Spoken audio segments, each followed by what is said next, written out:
Hey everyone, Cynics here, and Happy New Year! A lot of you were asking if I would do a 2018 digital art recap like I've done in previous years, and of course I am. It's important to stick with traditions. Now, unfortunately, this one's gonna be terrible because I did not do nearly as much digital art as I should. I know, I've been a huge slacker. I ended the year very poorly, just a lot of setbacks and nonsense. So, it's gonna be a quick one, but I guess that's a little bit of a good thing. Anyway, a quick disclaimer, I'm going to be pretty tough on myself. I know a lot of people are like, well, why are you critiquing yourself so hard? It makes us feel bad about our own art. But personally, I think being able to critique things is the best way to show improvement and growth, and it should be a positive thing. So having said that, let's just jump into things chronologically from the start of 2018.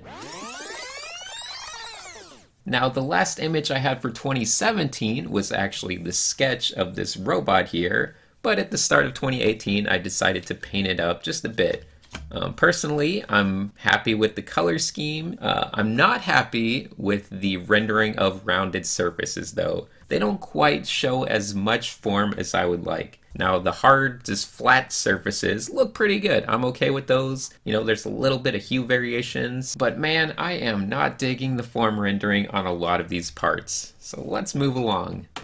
This was our, was it 200k special?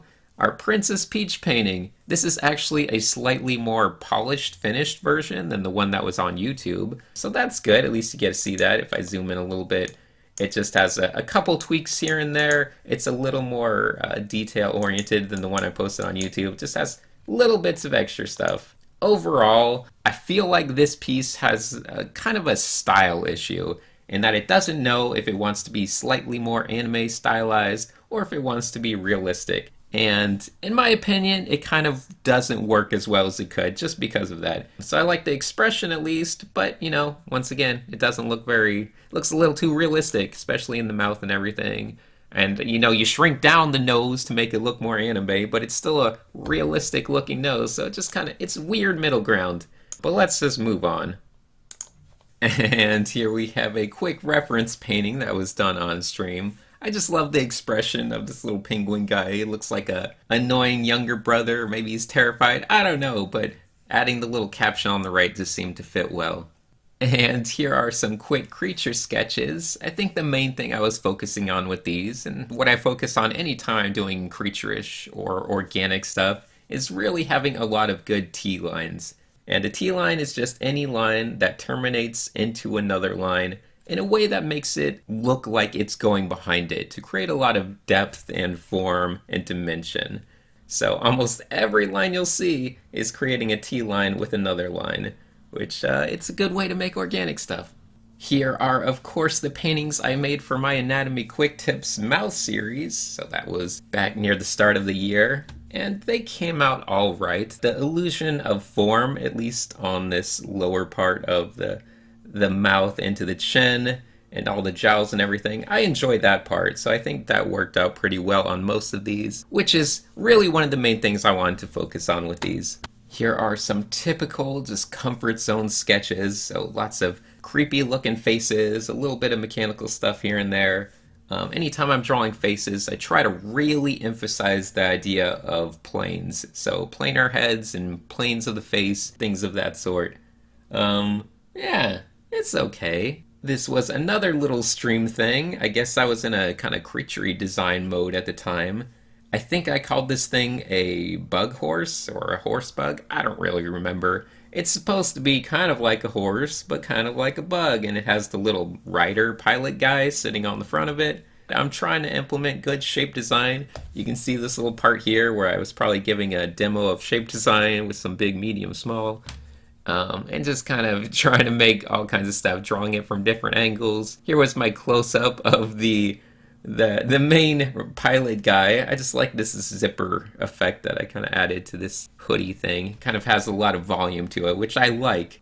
Now, back when I did my Huyan Inspiroi review, I did this painting during the video, and if you didn't watch the review video, shame on you because you missed out on quite a nice paint exploration. Yes, it was actually sadly the only paint exploration I posted on YouTube this past year, which is a shame, but I did do one, and it started with this painting study of one of my patrons, and it wound up turning into this environment here. So there was a lot of painting nonsense that happened along the way, but overall, it was a pretty good paint exploration. I'm gonna, recommend you go back to that Inspiroi review. It's a lot of stuff crammed in there.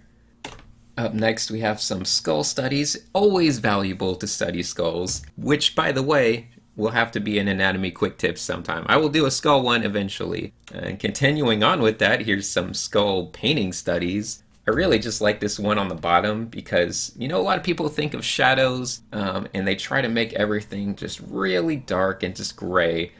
But I love it if you can show form using more saturation and colors. But anyway, back to stream sketches. I think these ones were really just to focus on hips. And hips are a great, important part of anatomy that really can help sell your drawings and paintings. Now, some of these aren't very good. Like, I don't like this weird bony, I don't know what this is supposed to be, but this shape doesn't quite work. But some of them work a lot better, and I was just exploring different ways to simplify the hips and different ways to show the hips. But nonetheless, I think I was planning on doing an anatomy quick tips, and that never happened. But don't worry, this year we'll have one on hips, and it'll be great. And I think I got some more drawings of hips, because it was like a week-long thing, just trying to simplify the hips in different ways. So it's a lot of butts and stuff, but don't worry, that the focus is on just the overall hip structure. I don't know if you can tell from just looking at these, but it was a lot of drawing the same exact kind of pose of the hips and the waist and the back, and then trying to rotate it in 3D space. So technically I was trying to draw the same thing in all three of these, just rotating it in space, because that really helps you understand forms. Even here, just more rotating in space, similar forms. I know it looks maybe a little lewd, but it wasn't really the intention. It's just the idea of creating a lot of dynamicism in the pose and then being able to create dynamicism. Why I keep saying dynamicism? By rotating it in space. Up next, more faces on stream. I think people were asking me, how can I improve my faces and eyes and stuff? So I always go back to what I mentioned in my eye video, and that is eye lumps. Creating these just simple lump shapes, these rounded diamonds. I think they're a great way to just kind of simplify things, especially if you're just working on the planes, trying to get your proportions good. You don't want to focus a lot of effort and time on really rendering out the eyes. Instead, you can just focus on making sure that these rounded diamonds are in the right shape and in the right place, and then you'll be pretty good. Here are some more examples. I like some of the playfulness with the planes of the face, especially on this guy, really simplifying certain planes, elongating some and shortening others, trying to create interesting looking faces. Even this one's kind of fun with how it played with the jaw area. Some more stream doodles, kind of like playing with different stylizations and simplifications of faces, especially when it comes to eyes. I'm still trying to figure it out, because eyes are the one thing that I go back and forth on every day of every year. But I can never decide what I like more. These closed little just squinty eyes like I do on all of these guys. Doesn't even matter what race, you can just make them with squinty eyes and you can make it work. Or big open eyes like this awkward giant bug eyes that are just coming out of everywhere. Anyway, moving onward, you may remember this image from Anime 2018. That is our month of anime in the month of May that we do every year. So I had fun. This was like my opening image for it. I wanted to make an illustration. So I was like, okay, it's a person and they're having some kind of breakdown. I don't know. They're letting the anime flow out of their brain. They just couldn't hold it in anymore. So it's just all coming out, just, pure anime. It's fun. Anyway, there is the colored version. Which came out pretty good. I just like these pinks and blues and even the lime color. It's a nice little combination of colors that came out better than I expected. Just those neons. Anime 3. This was the third year of anime. This was also during anime. I was just practicing a slightly anime stylized version of a reference painting. And of course, I colored this one in so you can see from line art to base colors, which still have the line art. It's just kind of colored into a finished one. So there you go. There's the progression of that's how I paint things. I start with a quick sketch, add some base colors, and these base colors were a little more extravagant than normal. You can see there's a lot of variation, and I didn't really hold back on them. I kind of went overboard with the base colors. They feel more like a painting than a base color level. But nonetheless, you can always then take this stage and render it out just a little bit. So mainly focusing on eye, the facial features. The eyes, the nose, the mouth, the ear, everything that's going to draw the eye in. But you can see when I go back and forth, you can see all the subtle little painting differences. But really the painting's established at this stage. This is just polishing. But if it doesn't look good at this early stage, it's not going to look good over here. It still doesn't look great over here in my opinion. Up next, practicing just a slightly more anime-fied body, but still slightly realistic. To me, that just means everything's elongated. Elongated torsos and elongated limbs make it slightly more anime. But anyway, what else we got? More drawings is okay. Once again, trying to figure out the style. What's my anime style? I don't know. Apparently it's not very good because I didn't get into fanime. I'm on the wait list, which sucks. But I can't say I'm surprised. I guess I was hoping to get in just because, hey, look, he has a YouTube channel. But that's silly. Anyway, I suck at anime.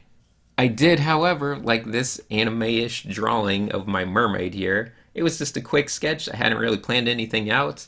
I didn't even know I wanted it to be a mermaid. Then I just added that tail shape just for the sake of composition, just to throw in some looping stuff. And it came out relatively fun, I didn't know what to do for it, but it was just a fun random art piece, and I kind of enjoyed it. Here are some more anime-looking faces. I must have been watching Darling in the Franxx at the time. I never actually finished that anime. I only watched like a handful of episodes. But anyway, I was just making random girls with two horns on their head. That was the style of the time back in 2018, the summer. Anyway, wow, okay. This was more stream stuff. And look, we have a little shout out to one of our stream regulars, Yev. That is his original character. Why is that in here? Oh well.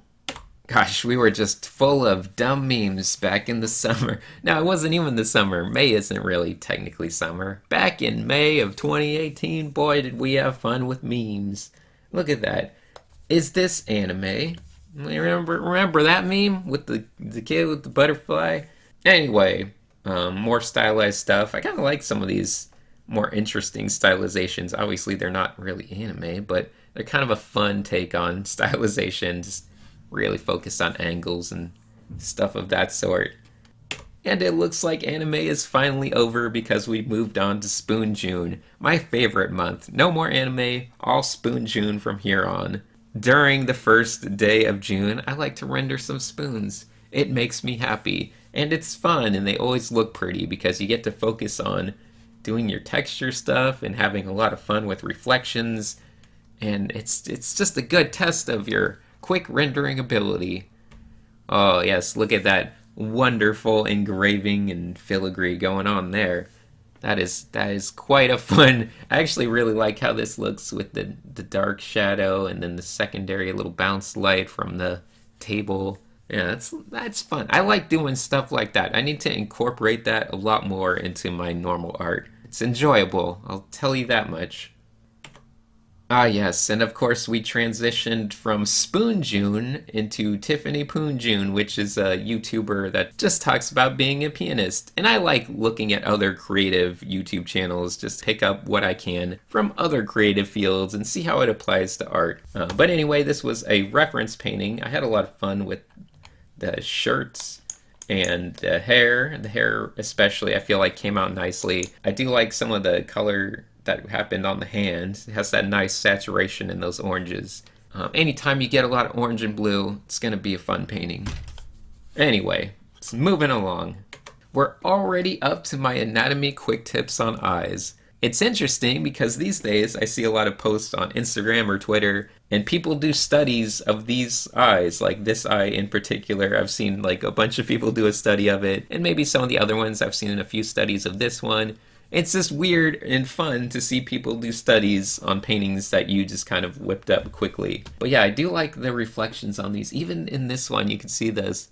There's like subtle reflective qualities going on in eye. And of course this one where it's all just focused on the reflection there in the middle.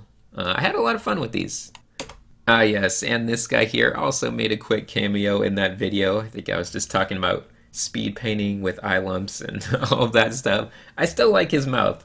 It's so just out of place and simple when it comes to all the painting stuff next to it that I kind of like the aesthetic. It has a good aesthetic. Maybe I can make a painting that doesn't look like garbage that uses this aesthetic, and it might be kind of fun.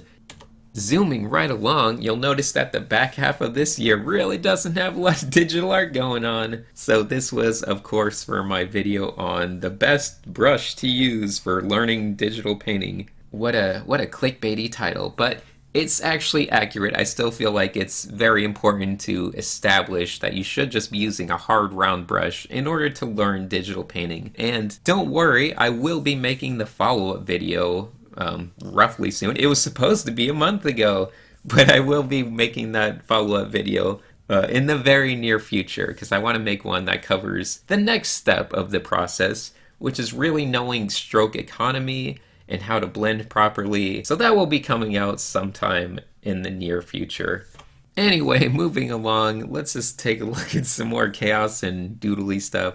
I think this is after my school year had already started, so I didn't do a lot of digital artwork during the school year this time, but I think the main thing I was trying to focus on with this one is the importance of having a bit of symmetry for your design. So even if you just make some shapes, make some rough ideas, if you come back in and add symmetry, just kind of mirror them and put them next to each other, you can create some weird designs just doing that. So it's a little bit of weird creature stuff. I don't know what this ugly face over here is doing, or this one. This is also an ugly one.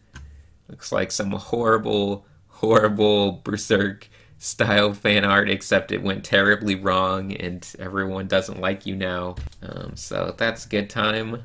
Let's see what else we got. Looks like another handful of faces. So I do like when there's this nice flow from the back of the skull into the jaw. I always think that's fun, and I try to do that in as many kind of faces as I can, and just kind of creating different flow shapes. For some reason, every time I look at this guy, it kind of makes me think of that like me gusta face. It just feels like that's what he's thinking, like me gusta. Anyway, that's neither here nor there. Let's move on. Oh, look, it's a self-portrait. Who's this silly-looking dumb guy? I'm glad people enjoyed it. I think it was the bright yellow. I mentioned it on stream yesterday, but bright yellow is a very, it's kind of an uplifting color.